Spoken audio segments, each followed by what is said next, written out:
Welcome to the RotoWire Prospect Podcast, sponsored by WinBet. I'm Clay Link here with RotoWire.com's lead prospect analyst, James Anderson. Great to be talking with you, James, on the eve of Kelenic Day. It sounds like you may not be alone in the tunnel today. Is Baldwin with you in the tunnel? Yeah, he's hanging out up here. I had to lure him up here with a treat. Otherwise, he was just going to be sitting at the bottom of the stairs whining for the whole podcast. So he's up here now, though, and he's hanging out.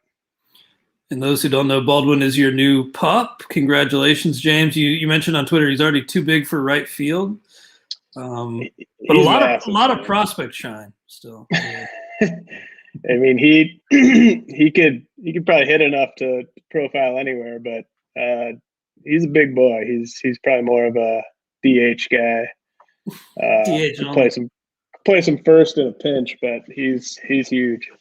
That's awesome. I'm happy for you and the entire family, because the dog is an addition to the family, and that's fantastic, man. How are you? Besides that great addition to the family. Good, man. Nice. It's nice that it's just fun working outside and stuff like that. It's fun taking him for walks and stuff. I mean, it's nice that we got him in the kind of when it's starting to heat up here rather than in the winter, but also just tons of baseball, majors and minors. It's been really fun over the last week or so. Absolutely. We talked last week on the Farm Friday show about Trevor Larnach getting the call. And now tomorrow, of course, we have Kelenic Day, which I'm looking forward to. I actually, a lot of people probably looking forward to plugging him into their lineups. I already have, mostly out of necessity. I think in the TGFBI I had Jurickson Profar, who, contract tracing. AL Labor, it was Kelenic versus, 4 games of Kelenic versus a full week of Brett Gardner. Pretty easy call. But I'm looking forward to it, man. A little power, a little speed rest of the way. Do you think he could go like 15-10 rest of the way? Kelenic, does that sound about right?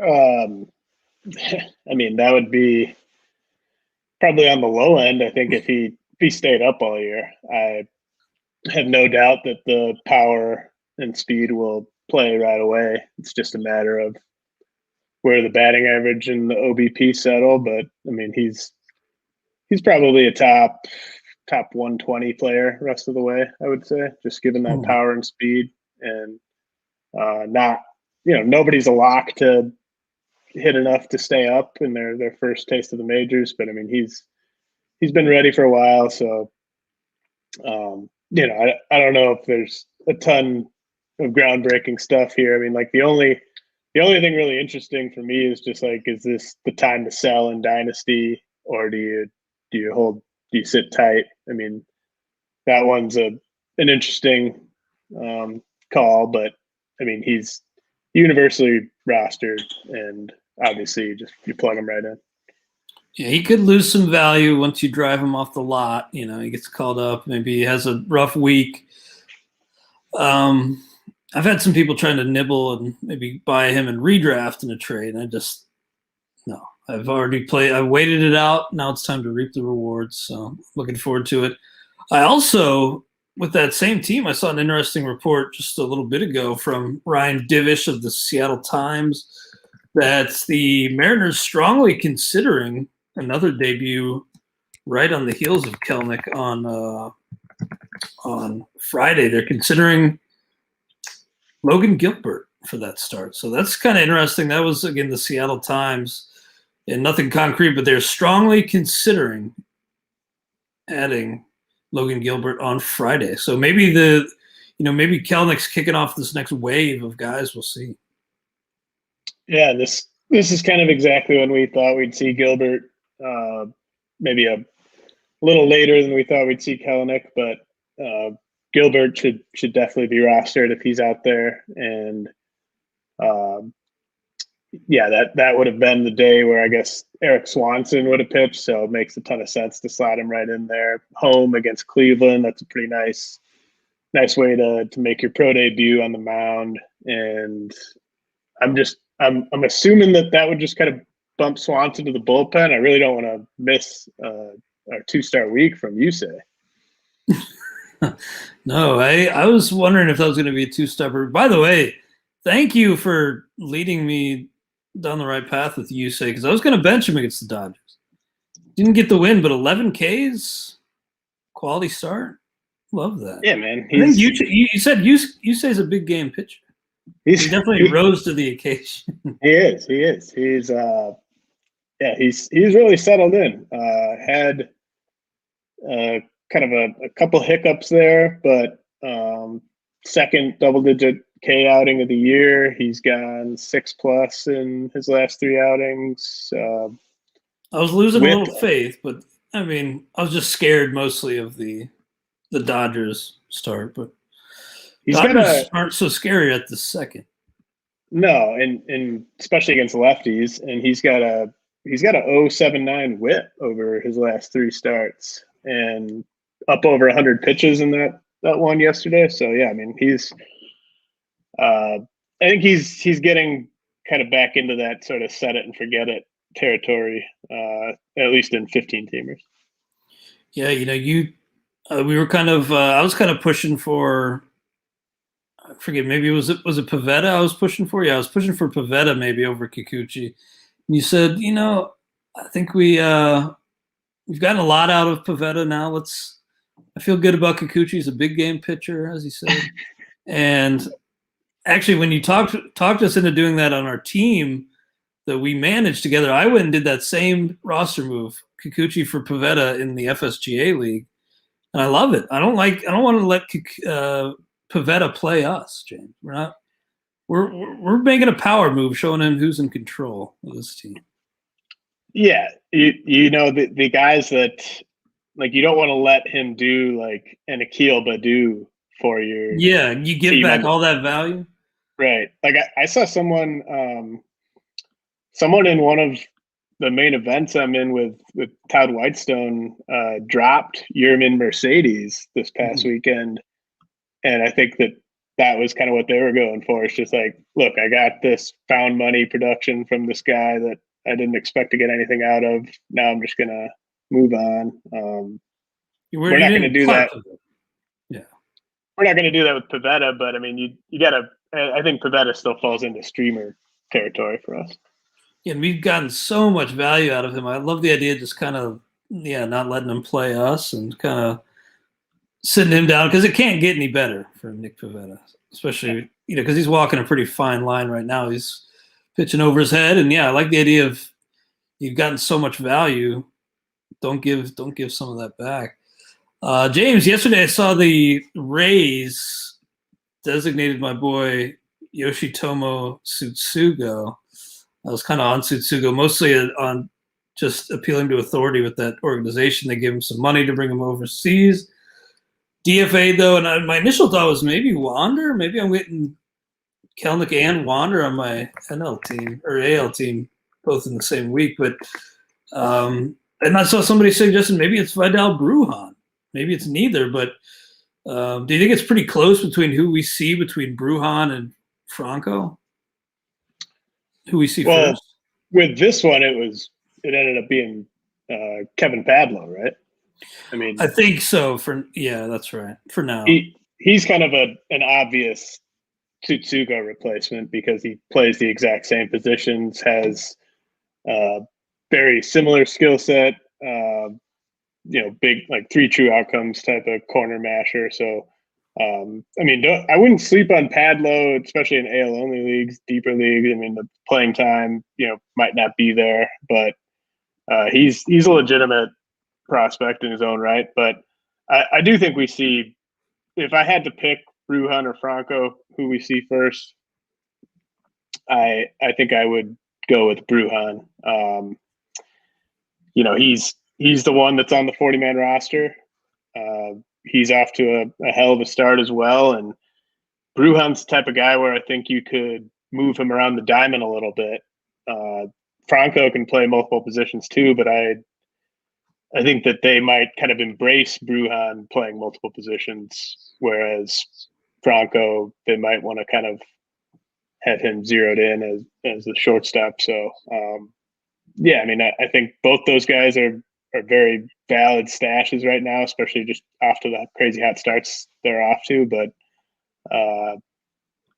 Franco might be the last of these guys at AAA to get the call, just given his age. And, there have been guys sort of ahead of him biding their time as well. Yeah, I hear that. I'm looking forward to getting him up in a few leagues. I was hoping it's scrambling last weekend, looking to see if maybe Franco was available in a few leagues. But, yeah, maybe Vidal Brujan is a guy who should be stashed along with Wander Franco. But I was looking at this. You noted in our outline, Brujan's got a 100% home run per fly ball rate. Is that because he's hitting a lot of ground balls? Like, is that – what the hell is that? Well, it's just, he's got what was he get 4 homers, 5 homers in like a week. So, I mean, it's not, there's just so much noise in all of this. I mean, he's not hitting a ton of fly balls. Like he's hitting a ton of line drives and ground balls. I mean, so yeah, I think he's got a fly ball rate under 30%. So, in order to have the 4 homers and the 545 ISO he has right now, you would need to have pretty high homer to fly ball rate. Yeah, absolutely. Now, James, I was looking at Corbin Carroll's start for Hillsborough. I think I mentioned on Farm Friday last week that I'd seen that he had a inside the park homer. He's got 5 extra base hits through 7 games. He's batting .435, .552. 913. 913 isn't his OPS. That is his slug. So his OPS is 1465 right now for Corbin Carroll. Where do you think he's going to end up on your next update? Is this a start that you are buying into for Corbin Carroll? Yeah, I mean, I've been high on him for a long time, and it seems like it's all happening. Kind of the best case version of what I thought was possible with him. People slept on his power for a while. I don't think anyone was sleeping on his power anymore.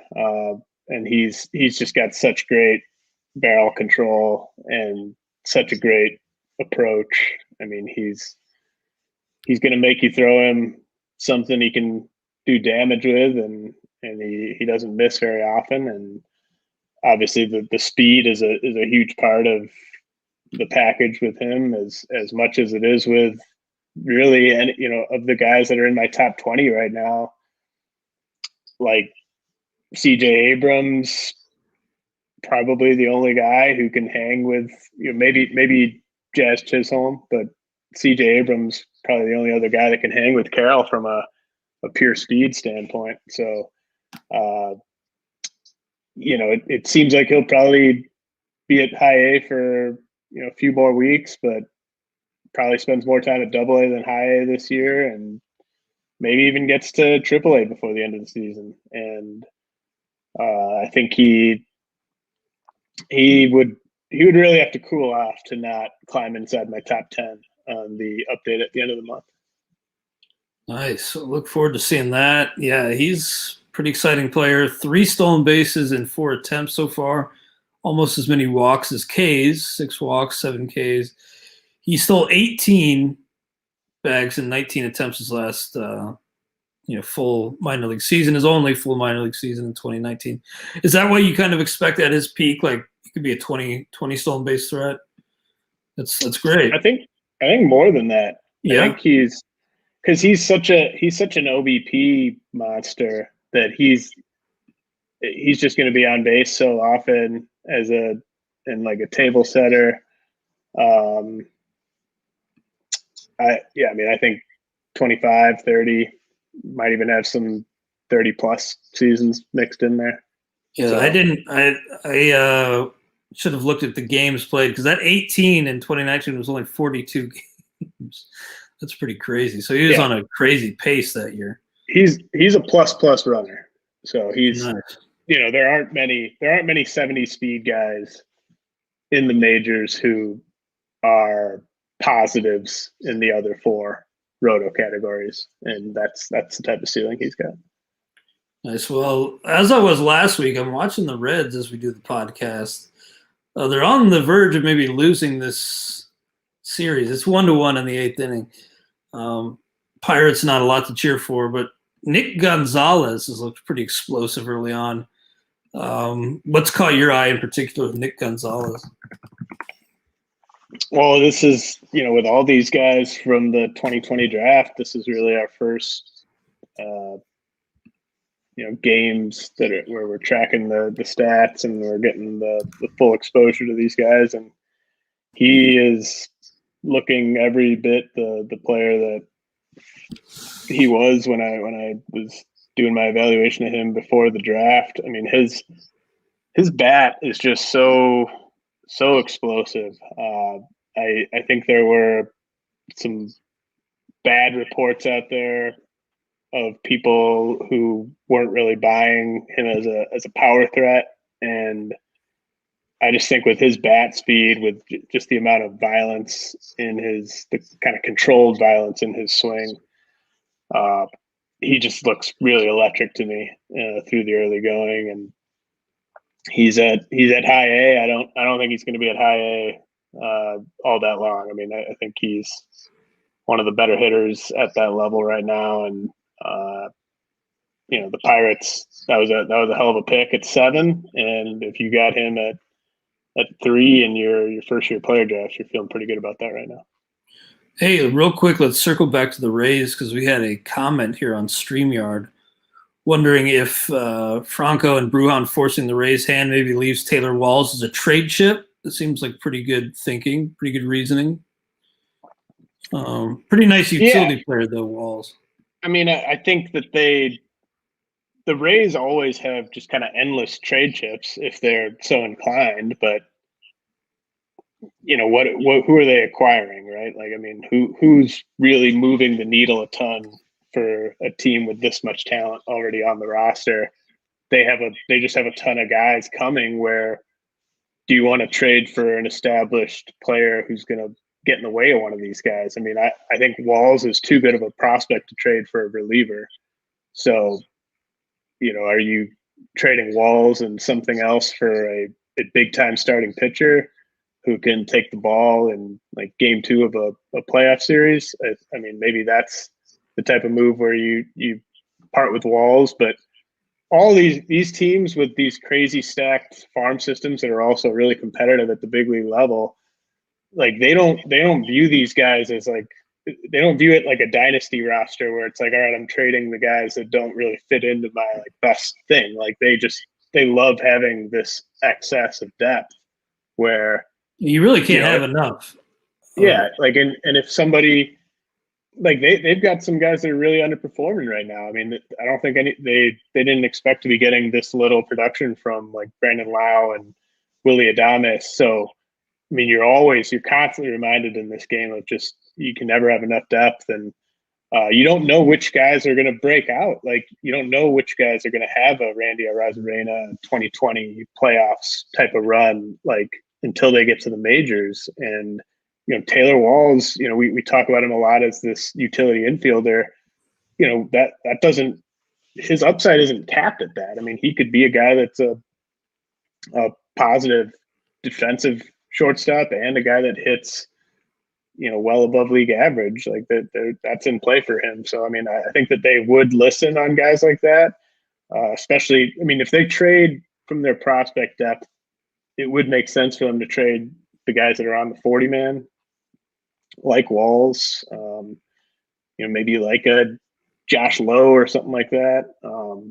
But I don't think they're calling other teams and chopping Taylor Walls. I think it would have to be a big impact starting pitcher to really move the needle for them. Yeah, that's a good point. You mentioning Randy Arozarena, I was thinking about this early part of the season's version of Randy Arozarena, Adolis Garcia, and we got an outlook for him up on the site. He was not part of the players we wrote up, the 1,200 plus that we wrote up for the magazine. But I was looking, and I didn't actually realize that Adolis Garcia was DFA'd this past February of 2021. Every other team passed on Adolis Garcia. He passed through waivers unclaimed. Baseball is a funny sport. These guys can pop up and get hot in a small sample. You just don't know. And like with the Dodgers and a guy like Zach McKinstry, we all kind of thought he was kind of a Taylor Walls-ish type, but you never know who can pop. That's a short window. That's a great call. Like, I mean, McKinstry, I think his hit tool probably had always profiled as maybe a tad above a guy like Walls, but just a guy that everyone just assumed was just going to be a bench infielder for them, and all of a sudden he's performing like a no doubt everyday player. So, you don't want to assume a guy's ceiling when he's 24, 25. We have a lot more to get into today, including our latest choices in the hip hop. Well, not necessarily hip hop, but the walk up song draft. But first, let's throw to a word from our sponsors. And we're back now. James, what can you tell me about Angel Martinez? This is not a name I know, but sounds like he's almost a must-add for you in leagues where he's available. Yeah. At least in Dynasty leagues, I should specify. Yeah. Angel Martinez is a middle infielder in Cleveland's organization. Wrote about him last week with the notable assignments. He was part of that kind of wave of middle infielders where they all just kind of got to bump up because of just how much depth Cleveland has at those positions in the lower levels. And Martinez is really off to a great start at low A. He's a switch hitter. He's got a really good approach. I mean, his eye at the plate is kind of what made him stand out in the Dominican Summer League back in, 2019. And he's a good athlete. He's got plus speed. I think he's already stolen a couple bases. But it seems like, and he's got a really good approach at the plate. He's going to use the whole field. He's going to hit lasers all over the place. So I think Martinez is one of those guys where he's probably already rostered in your really deep leagues, where they're really competitive and guys are paying attention to all these notable assignments and stuff like that. But there's probably some leagues where there's maybe 150, 200 prospects rostered where he might still be out there. And we'll see how much power he grows into, but he's got that really solid base of the fundamentals, the plus speed, the defensive value, where if he can unlock some power, not unlike Vidal Brujan, who it turns out I was too low on Brujan preseason. I mean, I thought Brujan was a guy who would just have been ranked quite a bit higher in another org, but I thought he might hit be like a 125 WRC plus type of guy at AAA where, you slot him in, you could play him multiple positions, but maybe he's never an everyday player for them. But now he's really banging down the door. So Brujan, someone I should have had higher. Martinez kind of has that sort of similar skill set where he's not quite that explosive of an athlete. He's not going to put up the stolen base numbers that Brujan did in the lower levels, but just a really good base of skills. And if he is able to unlock that power, there's a lot to like there.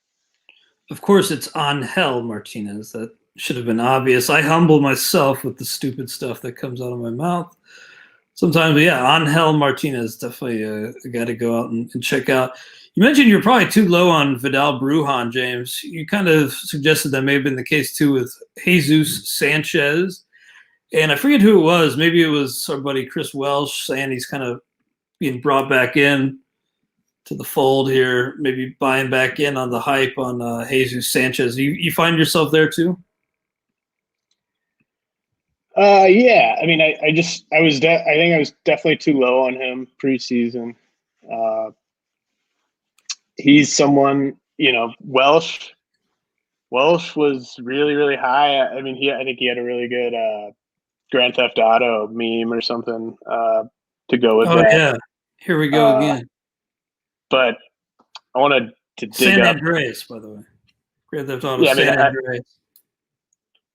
So the three guys I mentioned in the outline that I was too low on coming into the year, they weren't guys that I was always too low on. I didn't have the patience to stick with them. I'm looking back now at Jesus Sanchez's ranking history. He got as high as 18th overall on the top 400, all the way back in June of 2018. And so that's kind of what Welsh is referring to there. Like, you look at his chart on his prospect page, it's pretty steady for a bit, and then it just kind of dips and dips. The Rays sort of, I don't want to say gave up on him, but they decided that he wasn't going to be a big part of their future and cashed him out. And the Marlins, I think. Is that the Nick Anderson deal? Yeah, I think so. Sounds right. Now, the Marlins have a ton of outfielders, a lot of them at AA, some at AAA, some in the big leagues. Sanchez, all these guys, Sanchez, like Monty Harrison, in order to get a legit look, they're going to have to really force the issue. But so far, that's what Sanchez is doing.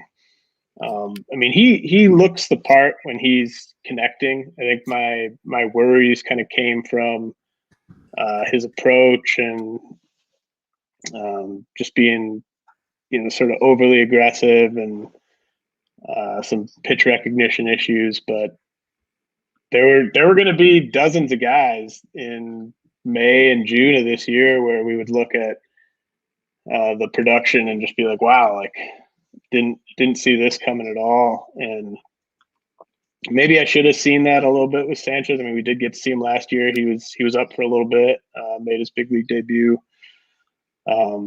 But he's been one of the best hitters in all the minors so far, and he's one step away from the big leagues. And I can definitely see him getting a look here, maybe in the next month or so. So Sanchez, I think he's a guy to go grab if you're, there a lot of our listeners just play in such varying formats. People play in leagues where you only start 3 outfielders, 4 outfielders. But once you get to those leagues where you're starting 5 outfielders, if it's like a 15-team mixer, it gets pretty slim pickings out there if you're trying to fill that 5th spot. And so I think Sanchez, in leagues like that, makes a ton of sense. He's not really going to be a big threat on the bases, but he's someone that could hit for average and hit for power, and he'll probably get a chance here pretty soon. James, the prospect who's kind of back on the upswing right now is Estevan Florial, who was kind of a hot prospect 2 or 3 years ago, then lost a lot of shine, but he's already got 4 homers in just 7 games with AA Somerset, 3 walks, 7 Ks. So, he's only hitting .259, but OPS is 11-11, so good symmetry there. But a guy we all kind of wrote off. Do you think that was kind of premature? Do you think maybe Estevan Florial, now he's still only 23 years old, is finally starting to figure it out in pro ball? Yeah, I wouldn't have said it was premature prior to 10 days ago, but and I'm looking at Florial's ranking history. He was ranked back before we even started keeping track of guys' history, so it doesn't go all the way back on him, but the furthest back it goes, he was the 24th overall prospect on the top 400. So Florial and Jesus Sanchez, guys that got really, really high back in the day, and one thing or another, they're slipping, they're falling. There was a time when I took Florial completely off. He's looked really, really bad at the plate at times, and sometimes over prolonged stretches at the same level. And it just didn't seem like he was ever going to figure it out against high A pitching. And he had some rough goes in the Arizona Fall League as well, with just pitch recognition being really, really poor. But the other 4 tools were never in question with Florial. It was just a matter of was he going to hit or not. And it's really early, but I think, you got to go scoop him up in leagues where he's still out there. You probably got snatched up most places on Sunday night in leagues where it's weekly fab, but his tools are just so insane that if the improvements with the contact, I mean, it's still a big jump. It's been a year for him. I mean, he did get a cup of coffee just with being on the 40 man last year, but high A to double A is still a big jump, and strikeout rate being well under 30%, taking his walks, getting to that power in games. I don't even think he's stolen a base yet, but he's a big time burner as well. So it might not work out for Florial. Maybe he gets to AAA and they figure him out. Maybe they even figure him out at AA, and this is kind of the peak of his value, but worth just grabbing and kind of seeing what happens right now. Yeah, another Yankees prospect I would ask you about here in a second, but a real quick note from our friends over at Vivid Seats. The world is coming back and the NFL season is upon us. I don't know about you, James, but I'm pumped for the regular season schedule release today on May 12th. If you're like me and you're looking to see the action live, then head on over to Vivid Seats, the ultimate go-to source for live events. From the biggest concert and games to the hottest theater and comedy shows, Vivid Seats makes it easy for you to discover your favorite event, find your seat, gain entry, and make new memories. Just download the app, choose your city, and get access to the largest selection of tickets on the games and performances you love, including the NFL, MLB, NBA, and more. For a limited time, Vivid Seats is giving our listeners 10% off your ticket, up to $30 max. Just use the promo code RotoWire when you check out. Every purchase is backed by its 100% buyer guarantee. You'll even earn cash back with the Vivid Seats rewards program. Vivid Seats, getting you into the game. James, when our boy Luke Voigt got hurt early in the season, and then I think Jay Bruce was DFA'd pretty early, you wanted to see Chris Gittins. And now that Luke Voigt's back, praise be to the heavens above, that's probably pushed down the road. But Chris Gittins sounds like he's striking fear in a lot of minor league pitchers. I said this kind of in jest on the outline, but I mean he's the most terrifying hitter at AAA right now. No pitcher wants. I wanted to let you say that. Yeah, no pitcher wants any piece of Chris Gittins. His walk rate is 39% through 6 games. Is that good? His ISO is 500, and that's obviously a tiny sample, but so he must be slugging like 1,000 or something. He's slugging 929. Oh man. I mean, so Gittins is a guy who's been on my top 400, off my top 400, on again, off again over the years. I've told the story before, but I mean, there was a scout way back in the day told me that Gittins had more power than anyone in the Yankees system, including Aaron Judge. And, that seems like a crazy thing to say, but he's backed it up with his exit velocities. I mean, he hit some just absolutely insane bombs during spring training. Both of his homers this year have been to the opposite field, and like his opposite field bombs, like they're, for a normal player, these would just be like doubles into the gap between right and center field. But for him, they just clear the fence with ease. He's just got ridiculous raw power, and he's 27. That's the thing that's the one number that anyone who's like thinking about picking him up is going to be like, well, I'm not. What am I going to do? Pick up this 27-year-old guy who's mashing at AAA? Like, of course he's mashing, but I think he's special. I think he's a special slugger. Sometimes these guys just late bloomers. Sometimes. Sorry to cut you off. Mike Yastrzemski, Jeff McNeil, like there's a guy or two, every couple of years. Yeah. Yeah. it's you're usually going to be right if you just fade every hitter, and that's usually what I do. I usually just fade all these guys that come up in their 26, 27. Because you're going to be right more often than you're wrong. But I mean, he's on there are not 10 players playing baseball who have more raw power than Chris Gittins. Now, I don't know whether he's going to get to it in games at the very highest level, and I don't know when he's going to get the opportunity to show that he can get to it in games at the very highest level. But I've added him in almost all my dynasty leagues over the past month. I just think he's, all it takes is for him to get his kind of like Jesus Aguilar shot with a team where he, maybe he gets traded this year as, maybe he's the prospect that the Yankees give up rather than adding him to the 40-man roster or trading one of their young blue chip prospects that they recently drafted or something. Maybe they just send Chris Gittins out of town, or maybe Giancarlo Stanton lands on the IL for an extended period of time and somebody else is banged up and he gets a shot as the everyday DH or something like that. But that's never happened before. Yeah. I mean, you talked about how multiple teams had a shot at Adolis Garcia, or every team had a shot at Adolis Garcia. Every team had a shot at Chris Gittins too, because he was unprotected from the Rule 5 draft, and he's been unprotected from the Rule 5 draft for a few years now. He kind of reminds me, like he's sort of a better version of like Roberto Ramos, who I thought teams should have taken in the Rule 5 draft a couple of years ago.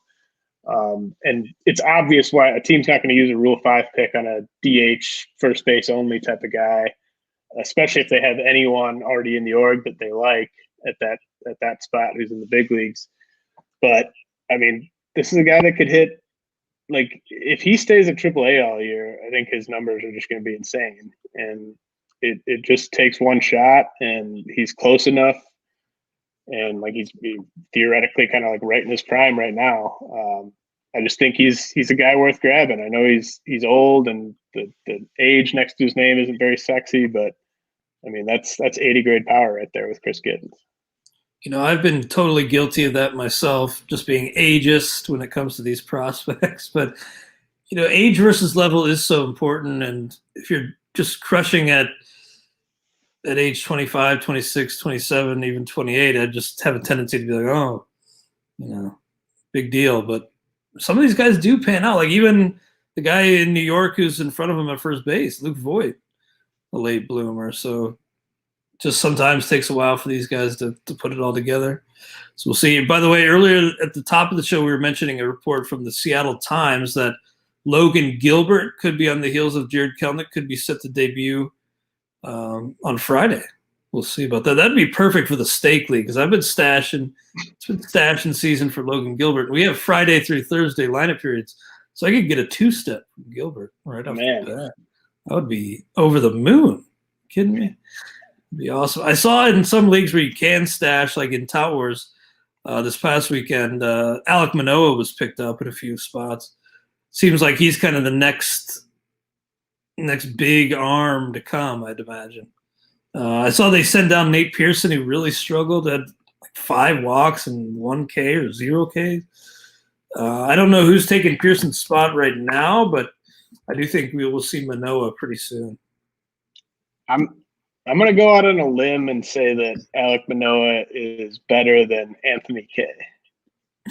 Did you say he's better than Nate Pearson? Because I'm starting to think. I had him ranked ahead of Nate Pearson before it was cool. Yeah, that's true. He's Manoah. I mean, it's Manoah's the number 1 pitching prospect in the game for me. Like, yeah, that's right. That's pretty. I know that I'm alone probably on that, but to me, it's kind of open and shut. Like I don't. It's not a tough call for me. Interesting. Yeah, I'm looking forward to seeing him. And it sounds like Mackenzie Gore got into some action recently. But I heard the line was not so pretty. Yeah, it gave up 3 runs in 5 hits in 4 innings. I think his command has deserted him, and with that, his confidence is kind of shot too. So, I mean, this is why you don't, and the counter to everything we just said about Alek Manoah is maybe now is the perfect time to trade Alek Manoah because, I never had Gore as high as everyone else, but you can go down. There's a long list of pitching prospects who have been at one point the number one pitching prospect in the game, and that was the time to sell them in dynasty leagues. Is when they were the number one pitching prospect in the game. So pitching prospects will break your heart time and time again. Yep, it's just the way it goes. I was Eric Segrist. I told you Segrist was trying to get Jazz off me, and I just was reluctant. He was trying to get Jazz now and Manoah, and it kind of made some sense. But I was the worst team in the RotoWire staff keeper league last year. I'm off to a good start, and I don't really want to accelerate the rebuild too much, based off a hot start. I made an offer, a 1-for-1 offer for Jazz in Dynasty this past week that got declined. Who was it? I offered Spencer Torkelson straight up for Jazz. And it's one of those where, are you willing to sell high on Jazz and buy low on Torkelson? And it's tough to do that in Dynasty, especially when one of them is at the big leagues. I mean, Jazz is on a rehab assignment now, but at the big leagues and producing, and the other one's at high A and not producing. But I thought it was worth trying, and I didn't expect it to work out, and it did not work out. It just goes to show, how Jazz is viewed kind of universally at this stage, even though he's been out for several weeks. But that hot run, man, and that hot spring has really boosted him. And the speed, of course, boosts him big time in Roto. I mentioned that I got Kelenic into most of my lineups. I also started him in FSGA over like a full week of Kyle Schwarber just because he's done enough damage. Kyle Schwarber. And I'm last in batting average. So I figured give me 4 games of Kelenic over 6 of Schwarber. But to everybody who still has yet to plug in Jared Kelenic, enjoy that. It always feels good to plug in a stash off the bench. Before we get to our hip-hop, I keep saying hip-hop. That doesn't have to be hip-hop. Before we get to our walk-up song draft, James, anything else prospect-related that's on your mind today? No, I just wanted to say that, I'm going to have the update to the Dynasty rankings and the prospect rankings. I'm going to try to have those both released. I don't know if it'll be the same day, but it'll be within a day or two of each other at the end of the month. So end of May, beginning of June is when those will both be updated. And it's just going to be probably my least favorite updates to both of those lists all season long is that first reactionary one to the small samples. I mean, even on the major league side, it's not a big enough sample for me to feel really great about moving guys up or moving guys down based on what's already happened in a lot of cases. But with some guys, it's sort of easy. Like you can tell, like they did they're clearly better at this part of the game or whatever. But it's going to be one of those updates where like 4 days after I release it, I'm going to be like, man, I should have had that guy like 20 spots lower, 20 spots higher. And I just got to live with it. Yeah, right now is such a tough time because I find myself just battling recency bias and trying not to overreact to things. Still such a long way to go. We still got more than 75% of the season, right? It's close to 75% now. But that's still a long ways, and so just keep grinding, keep stashing. Some of these guys will help your team. Is it my turn this week, James, to pick first? Comes a walk-up tracks? Okay. Well, last week you took a Cash Money song, and I gotta say I was a little jealous.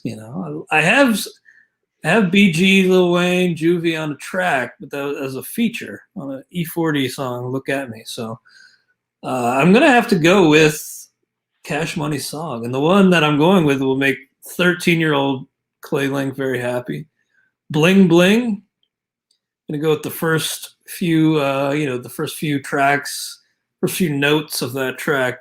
Probably cut it off, hopefully before the Birdman verse kicks in. And in fact, I'd like to maybe just go with the instrumental, if I can, officially for the, not necessarily for the playlist, but for the walk-up. I'd just like the instrumental. That's funny. Mine's going to be the instrumental too. But oh, nice. I think you should go the other. I think you should try to get multiple songs where the Birdman verse is audible over the stadium speaker, and it could like mess with the opposing pitcher a little bit. Throws them off their game. That's a good point. I hadn't thought about that, but you're playing 4D chess, James. I love this. I love the first few beats of Bling Bling. And by the way, I remember when it first came out, even though Lil Wayne was on the hook, I kind of was like, man, I don't like that Lil Wayne has a verse. I want that Turk verse. I was a Turk guy. But in the radio edit, they swapped out Turk's verse for Lil Wayne verse, which now is like, classic. You know how slow the new Rolls Royce be. But at the time, I was like, man, they're not giving Turk his due credit.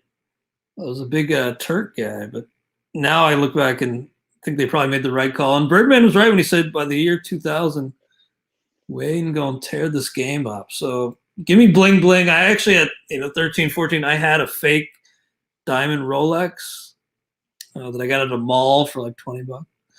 Wore to school, thought I was pretty cool at the time. But Bling Bling, at least the beat holds up really well, especially as a walk-up song. Nice. Did you ever get a No Limit or Cash Money pendant from like a place in the mall? I think I had one as like a keychain. It was like the Cash Money logo, but as a keychain. But I didn't get the actual pendant. I should have. I couldn't pull that off. No. I actually couldn't pull off the fake Rolex either. But and then I traded that fake Rolex for like a Marshall Falk jersey. I was a trader back then. Less of a trader now. Man, that's why stop? How did you not just keep making trades all the way up to having like a big house or something? Yeah, it was like the red paperclip guy with a fake Rollie. What do you got this week, James? I'm gonna go with "Hearts of Men" by Tupac. Okay, I actually can't think of that beat off the top of my head, but I'll have to look it up. It's where he's asking Suge for the binoculars, and like he just got out of jail. And okay, yeah, that kind of rings a bell now.